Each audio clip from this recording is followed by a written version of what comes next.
साथियों, कैसे हैं आप सब। साथियों, आज जो वीडियो है वो बेसिकली सीटेट को लेके है और सीटेट पे जो वीडियो आज बनाया हुआ है वो मैंने बुद्धि निर्माण और बहुआयामी बुद्धि एक जो चैप्टर है उससे है। और इस चैप्टर से आप लोग जानते हैं बहुत सारे प्रश्न आते हैं, चाहे वो बुद्धि के सिद्धांत को लेके हो, चाहे बुद्धि के परीक्षण को लेके हो, चाहे बुद्धि लब्धि से जुड़े हुए हों। और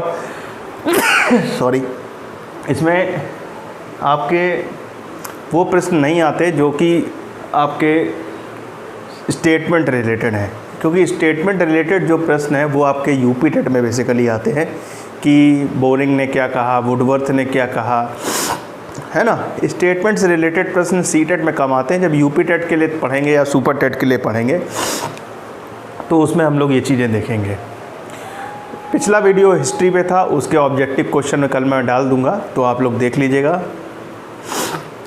इसमें बुद्धि के बारे में आज हम लोग पढ़ेंगे, तो यहाँ से प्रश्न जो आते हैं उन पे आधारित मैंने इसको बनाया हुआ है।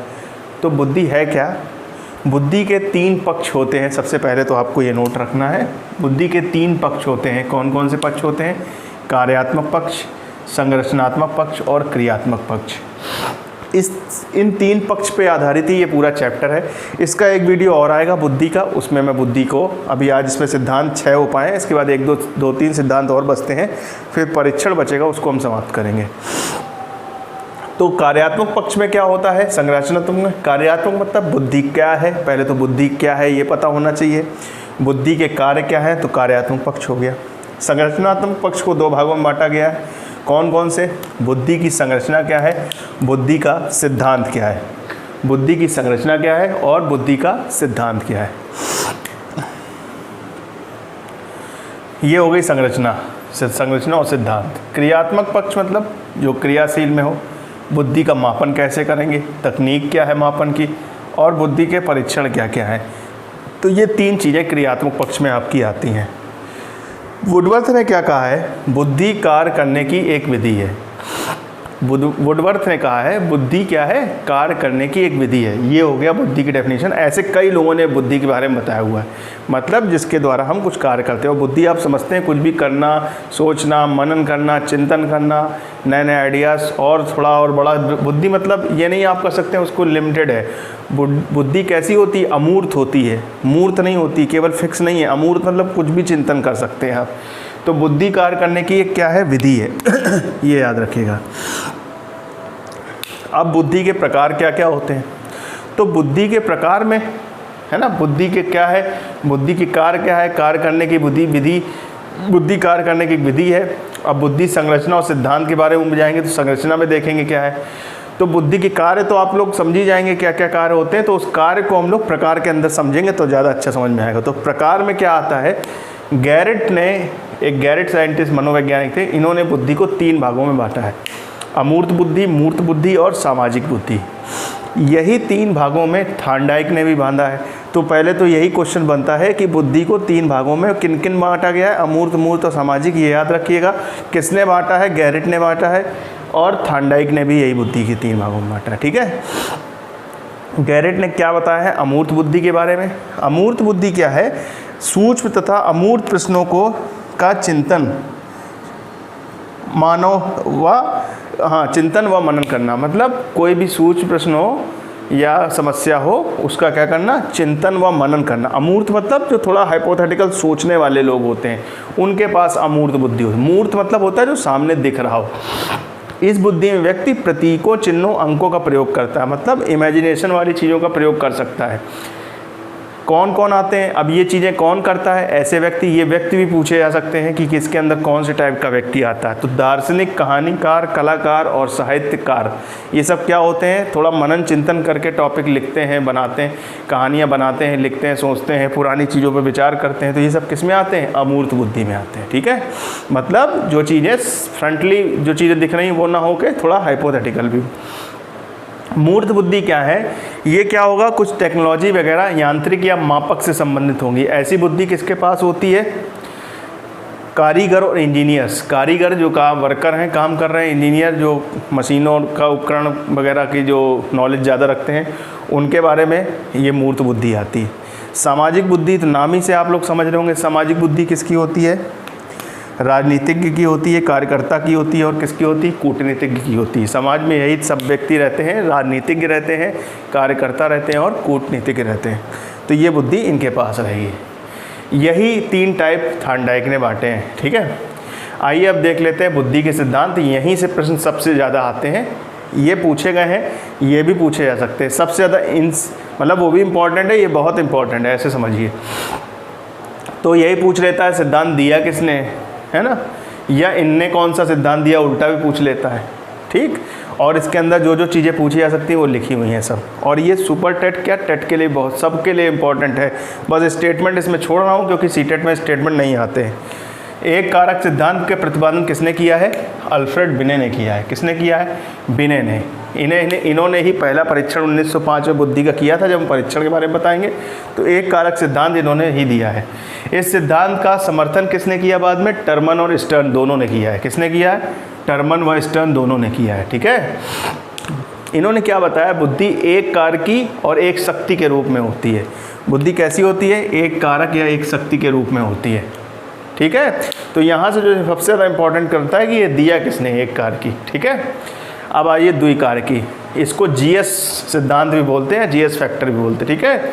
जीएस फैक्टर सिद्धांत भी द्विकारक को बोलते हैं। इसका प्रतिपादन किसने किया है, स्पीयरमैन ने किया है। किसने किया है, स्पीयरमैन ने। अब इसमें जी और एस क्या है, जी है सामान्य योग्यता, जनरल एबिलिटी, एस फॉर विशिष्ट योग्यता मतलब स्पेशल एबिलिटी। बस नाम ही समझ लीजिए। तो व्यक्ति में द्विकारक होती है बुद्धि, जनरल सामान्य बुद्धि भी होती है और एक स्पेशल बुद्धि भी होती है, ठीक है। मतलब इस तरीके से उन्होंने दिखाया कि एक सामान्य बुद्धि के चारों ओर कई टाइप की विशेष बुद्धि भी योग्यताएं हो सकती हैं एक समान बुद्धि वाले व्यक्ति के पास, ठीक है। समूह कारक सिद्धांत, अब इन्होंने क्या बताया, एक कारक द्विकारक, समूह कारक। समूह मतलब ग्रुप में हो सकती बुद्धि, कई टाइप की बुद्धि हो सकती। ये किसने दिया है, थर्स्टन ने दिया है। समूह कारक सिद्धांत किसने दिया है, थर्स्टन। फिर वही बात, ये इंपॉर्टेंट बनता है। अब इसके अंदर एक और क्वेश्चन बनता है, इन्होंने कितने खंड बताए हैं, समूह में कितने खंड बताए हैं, तो 13 खंड बताए हैं, ठीक है। और इसमें से जो 9 महत्वपूर्ण है वो ये हैं, 13 बताए हैं, 9 नहीं बताए हैं, 9 महत्वपूर्ण है वो यहाँ पे लिखे हुए हैं। वो कौन कौन से हैं, सांख्यिकी योग्यता, सांख्यिकी समझते हैं आप, कुछ भी घटना बढ़ना जो मार्केटिंग वाली योग्यता, तार्किक योग्यता, तार्किक गणती वाली, स्मृति योजना, याद रखने वाली, प्रत्यक्षीकरण योग्यता, आगमनात्मक, निगमनात्मक, मतलब एक में क्या है, सूक्ष्म से बड़े की ओर और एक में बड़े से छोटे की ओर, आगमनात्मक, निगमनात्मक, शाब्दिक योग्यता, स्थान संबंधी योग्यता, समस्या समाधान योग्यता। तो ये 9 मेन रूप से इम्पॉर्टेंट आपकी बताई गई हैं। तो इससे क्वेश्चन ये आता है कि किसने दिया है, थर्स्टन ने दिया है। कितने सिद्धांत बताए हैं, 13 खंड बताए इन्होंने, 13 खंड बताए हैं, उनमें से 9 इम्पॉर्टेंट ये लिखे हुए। इनमें से पूछा जा सकता है कि थर्स्टन ने कौन से बताए हैं, ये आपको ऑप्शन में हो सकता है दे दे और कहा जाए कि उन्होंने कौन सा इनमें से दिया है खंड, ठीक है। खंड की संख्या भी याद रखिएगा। अब आते हैं बहुखंड सिद्धांत। बहुखंड सिद्धांत दिया है थॉर्नडाइक ने, ठीक है। किसने दिया है, थॉर्नडाइक ने, बहुखंड सिद्धांत। इन्होंने 3 भाग में इस बुद्धि को समझाया है, ऊपर लिखा हुआ है, अमूर्त, मूर्त और सामाजिक, वही याद रखना है। यहाँ से इंपॉर्टेंट क्वेश्चन है, कई बार पूछा गया, ठीक है। बहुखंड सिद्धांत किसने दिया है। अब आता है, बहुत जरा सा अंतर है इसलिए मैं आपको बता रहा हूँ। ये आपका कहाँ गया, समूह कारक सिद्धांत है, ये बहुखंड है। अब आया बहुबुद्धि सिद्धांत या बहुकारकी सिद्धांत, ठीक है। बहुबुद्धि सिद्धांत किसने दिया है, गार्डनर दिया है, कई बार पूछा गया है, ठीक है। इन्होंने कितने कारक बताए हैं, मानव बुद्धि की श्रेणियाँ कितनी बताई हैं, 7 बताई हैं। इन्होंने कहा बुद्धि का स्वरूप एकाकी ना होकर बहुकारकी, मतलब बहुकारकी सिद्धांत दिया है। 7 कारक बताए इन्होंने, ये भी पूछा गया है, ठीक है। कई बार 7 कारक क्या क्या बताए हैं, तर्कपूर्ण या गणती बुद्धि, नाम से ही समझ रहे हैं, गणती जो मैथमेटिकल वाली बुद्धि हो गई, भाषाई बुद्धि लैंग्वेज, संगीतात्मक म्यूजिकल हो गई, स्थानात्मक मतलब प्लेसेस से रिलेटेड, शारीरिक संचालन या क्रियात्मक बुद्धि, अंतर्वैर व्यक्तिगत, हाँ इसका मतलब ये हुआ पारस्परिक संबंध बुद्धि, मतलब क्या हुआ, एक दूसरे से जो संबंध रखते हैं हम लोग, जो उसमें आपस में बातचीत करते हैं, जो क्रियाएं करते हैं, वो हो गई पारस्परिक। आंतरिक व्यक्तिगत बुद्धि मतलब जो अपने अंदर की खुद में एक जो सोच रहती है वो हो गई आंतरिक व्यक्तिगत बुद्धि। तो इस तरीके से 7 खंड में इन्होंने बांटा है, ठीक है। ये कई बार पूछा गया है, इसको भी याद रखिएगा। आइए अगला सिद्धांत देखते हैं, वो है गिलफोर्ड का सिद्धांत। गिलफोर्ड के सिद्धांत से क्या प्रश्न आता है कि सिद्धांत का नाम क्या है, तो त्रिविमी या त्रिआयामी सिद्धांत आपसे कहे तो वो कौन सा सिद्धांत है? गिलफोर्ड का सिद्धांत। गिलफोर्ड ने कौन सा सिद्धांत दिया था? त्रिविमी या त्रिआयामी। अब वो आयाम भी पूछ लेता है कभी कभी। वो आयाम है आपके विषय वस्तु, संक्रिया और परिणाम। ठीक है, विषय वस्तु मतलब जो आप सोचना चाह रहे हैं, उस क्या सोचना चाह रहे हैं ये तो पता हो, वो विषय वस्तु हो गई। अब सोचने के बाद प्रोसेस क्या होना चाहिए, वो हो गई संक्रिया। परिणाम या उत्पाद, प्रोसेस के बाद उसका परिणाम क्या आएगा, वो हो गया परिणाम या उत्पाद। ऐसे समझ लीजिए। तो ये 3 आयाम हो गए। समस्या समाधान के लिए जो आवश्यक तथ्य होते हैं वो विषय वस्तु में आते हैं, है ना। समस्या समाधान हेतु आवश्यक विषय वस्तु का पता होना, समस्या कोई भी है तो वो क्या है ये तो पता होना चाहिए, तो उसके लिए विषय वस्तु आवश्यक होती है। 4.4 इसके अंदर आते हैं विषय वस्तु। कौन कौन से आते हैं? प्राकृतिक, शाब्दिक, सांकेतिक और व्यवहारिक। विषय वस्तु कैसी हो सकती है? नेचुरली, शाब्दिक, सांकेतिक या व्यवहारिक। 4 टाइप की आपकी क्या होती है? विषय वस्तु होती है। अब आइए संक्रिया एक एक बढ़ाते जाइए। संक्रियाएँ हैं 5। संक्रिया है क्या? समस्या समाधान हेतु जो मानसिक क्रिया मतलब प्रोसेस जो करते हैं, हम सोचते हैं फिर हाँ ये समस्या आई तो इसको ऐसे सॉल्व करना है, तो वो संक्रिया क्या होती है? पहली ज्ञान, ये पूछी गई हैं अंदर की चीज़ें, याद रखिएगा। ज्ञान क्या होता है? किसी चीज़ का बोध या पुनर्बोध या पहचान करना। ठीक है, मतलब किसी चीज़ का बोध हो जाना, हाँ ये तो हमने देखा है। पुनर्बोध मतलब वही पहचान हो जाना ना। एक विध चिंतन, अब प्रोसेस क्या हो सकता है? हो सकता हो 1 डायरेक्शनल सोचने से क्रिया से काम चल जाए। बहुविध चिंतन हो सकता हो मल्टी डायरेक्शन में सोचने से काम चले। स्मृति, जिसका बोध हो उसे याद रखना। कुछ चीज़ें ऐसी होंगी जिसका बोध होगा आपको समस्या से रिलेटेड, हाँ ये समस्या ऐसे सॉल्व कर ली थी मैंने तो इसको भी सॉल्व कर लेंगे। मूल्यांकन, निर्णय या निष्कर्ष पे पहुंचना। मूल्यांकन मतलब जो किया है वो उसको चेक तो कर लो कि सही किया है कि नहीं। अब उसके बाद रिजल्ट फाइनल मतलब परिणाम या उत्पाद। तो ये 5 हो गई, इनको याद रखना है आपको। कितनी होते हैं परिणाम या उत्पाद? 6 होते हैं। समस्या समाधान के पश्चात प्राप्त होते हैं मतलब रिजल्ट। वर्ग 6 क्या क्या है? वर्ग, इकाई, संबंध, सूचना प्रणाली, प्रत्यार्थ और निहितार्थ प्रणाली। प्रत्यार्थ और निहितार्थ प्रणाली, ये 6 आपके क्या है? परिणाम या उत्पाद है। तो आपसे तीनों आयाम याद रखने हैं। इनके अंदर में संक्रिया कई बार पूछा गया, संक्रिया के अंदर कौन कौन से हैं।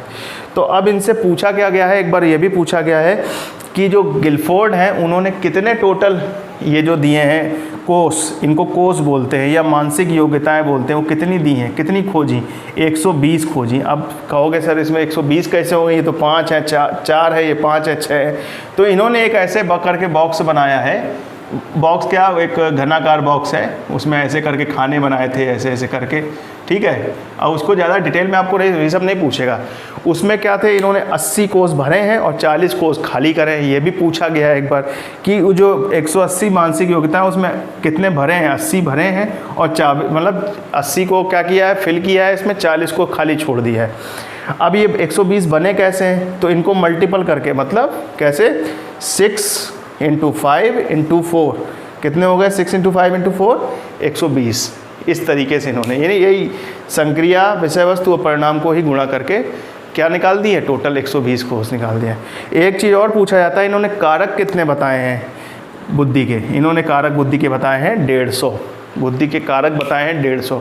कोष या मानसिक योग्यता पूछे तो वो 120 बताई हैं कोष, है ना।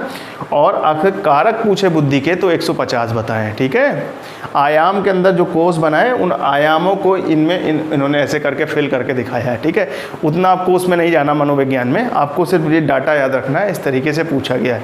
तो साथियों आज का चैप्टर समाप्त करते हैं, मिलते हैं अगले भाग में। अगला भाग जो होगा वो आपके ऑब्जेक्टिव क्वेश्चन होंगे उत्तर मुगल काल के, और ऑब्जेक्टिव क्वेश्चन होंगे बुद्धि से संबंधित कुछ डालूंगा। इसके बाद बुद्धि का एक और चैप्टर आएगा। ठीक है, बुद्धि के चैप्टर और उधर एक साइंस का चैप्टर बताना है आपको।